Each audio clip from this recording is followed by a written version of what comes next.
Hello दोस्तों, आपका स्वागत है आपके YouTube channel value and success पर। हेलो दोस्तों, जैसा कि हमने अपने कुछ पिछले वीडियोस में जाना कि पर्सनल फाइनेंस क्या होता है, उसके वेरियस एस्पेक्ट क्या होते हैं, हमने डिटेल में जाना कि बजटिंग क्या होता है, इमरजेंसी फंड क्या होता है। आज के इस वीडियो में हम बात करेंगे इंश्योरेंस और इंश्योरेंस से रिलेटेड बहुत इंपॉर्टेंट चीजें। हमारे जो पर्सनल फाइनेंस में जो इंश्योरेंस आते हैं वो दो टाइप के होते हैं, लाइफ इंश्योरेंस और हेल्थ इंश्योरेंस। दोस्तों, आज की इस वीडियो में हम बात करेंगे सिर्फ लाइफ इंश्योरेंस के बारे में। ये कब लेना चाहिए, ये कितने का होना चाहिए और ये हमें क्यों लेना चाहिए और कितने टर्म के लिए लेना चाहिए, ऐसे ही कुछ सवालों के जवाब जानेंगे इस वीडियो में। आइए शुरू करते हैं आज का वीडियो। आइए जानते हैं लाइफ इंश्योरेंस के बारे में। Life insurance is a contract between an insurance policy holder and insurer और अश्योरर। यह वह कॉन्ट्रैक्ट होता है जो एक इंश्योरेंस कंपनी और एक पॉलिसी होल्डर के बीच में होता है। इसमें जो पॉलिसी होल्डर होता है वो कुछ प्रीमियम देता है और उसके बदले जो इंश्योरेंस कंपनी होती है वो एक सम अश्योर्ड करती है अगर उस पॉलिसी होल्डर की डेथ हो जाती है तो। लाइफ इंश्योरेंस में बहुत से टाइप होते हैं, आइए जानते हैं इनके बारे में, जो कि है term life insurance, whole life insurance, endowment policy, money back policy, ULIP यानी यूनिट लिंक्ड इंश्योरेंस प्लान और childrens policy and retirement plans. दोस्तों, इन सब टाइप में से मुझे सबसे अच्छा टर्म लाइफ इंश्योरेंस लगता है। आइए थोड़ा सा जानते हैं टर्म लाइफ इंश्योरेंस के बारे में। टर्म लाइफ इंश्योरेंस जो होता है is a type of life insurance policy that provides coverage for a certain period of time और a specified term of years.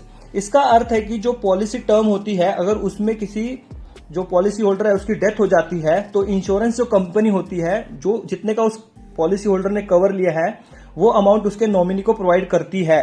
Term life insurance का सबसे बड़ा फायदा ये होता है कि ये मिनिमम प्रीमियम में हमें मैक्सिमम कवरेज प्रोवाइड करता है। दोस्तों, टर्म इंश्योरेंस जनरली किसे लेना चाहिए, ये बहुत बड़ा क्वेश्चन होता है। दोस्तों, फैमिली का जो मेंबर कमाने वाला होता है जनरली टर्म इंश्योरेंस उसे ही लेना चाहिए। मान लो एक फैमिली है 4 लोगों की, उसमें सिर्फ हस्बैंड कमाता है और बाकी 3 जो है वो हस्बैंड पे डिपेंडेंट है, तो इस केस में सिर्फ हस्बैंड को टर्म लाइफ इंश्योरेंस प्लान लेना चाहिए। और मान लो एक फैमिली है जिसमें 4 लोग हैं, उसमें हस्बैंड वाइफ दोनों काम करते हैं और दोनों पर डिपेंडेंट है, तो उस केस में दोनों को टर्म लाइफ इंश्योरेंस लेना चाहिए। टर्म लाइफ इंश्योरेंस जनरली कमाने वाले इंसान को क्यों लेना चाहिए, क्योंकि उस पर लोग डिपेंडेंट होते हैं। अगर वो कल नहीं रहता, किसी कारणवश उसकी डेथ हो जाती है, तो उस केस में फैमिली को कुछ फाइनेंशियल सपोर्ट मिल जाता है। अगर हम प्लानिंग करें तो ही ये पॉसिबल होता है। इसीलिए जो कमाने वाला होता है उसे हमेशा टर्म लाइफ इंश्योरेंस प्लान लेना चाहिए।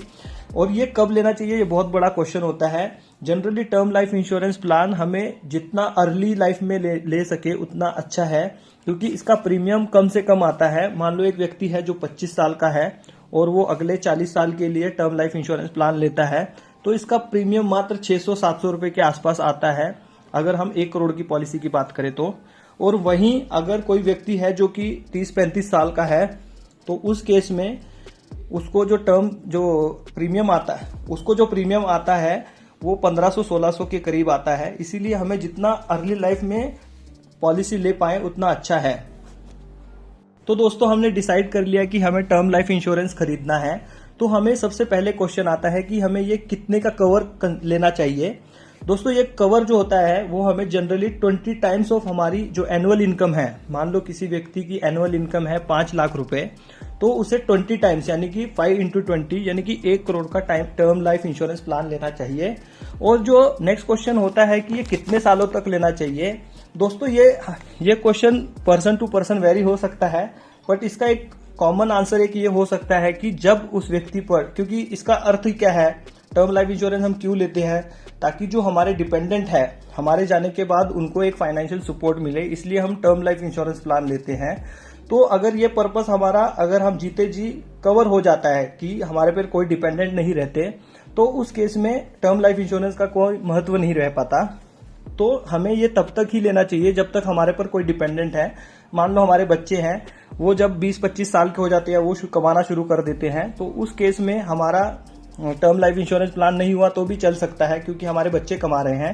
तो जनरली ये आपकी उम्र मान लो 30 साल है और आपके बच्चे अभी छोटे हैं और आपकी उम्र 60 साल हो जाएगी, तब तक वो बड़े हो जाएंगे, तो ये 65 से 70 के आसपास होना चाहिए।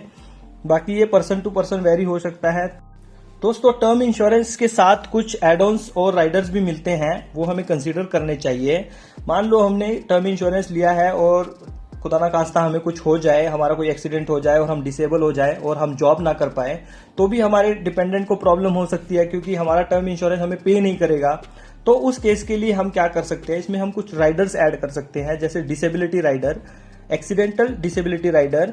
इसमें जब हमारा एक्सीडेंट हो जाता है तो एक सम अश्योर्ड होती है, उतनी अमाउंट हमें मिल जाती है। इसी के साथ जो दूसरा राइडर है वो क्रिटिकल इलनेस राइडर है। इसमें जो क्रिटिकल इलनेस होती है वो कंसीडर होती है, जैसे कि कैंसर जैसी बड़ी बीमारियां कंसीडर होती है।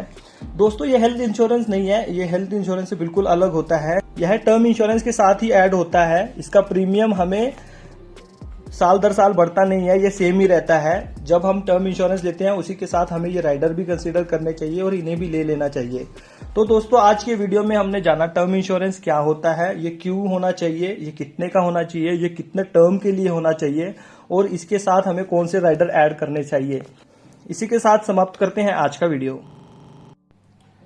Please like, subscribe and share, ताकि हम ऐसे ही वीडियो आपके लिए लाते रहे। Thank you very much.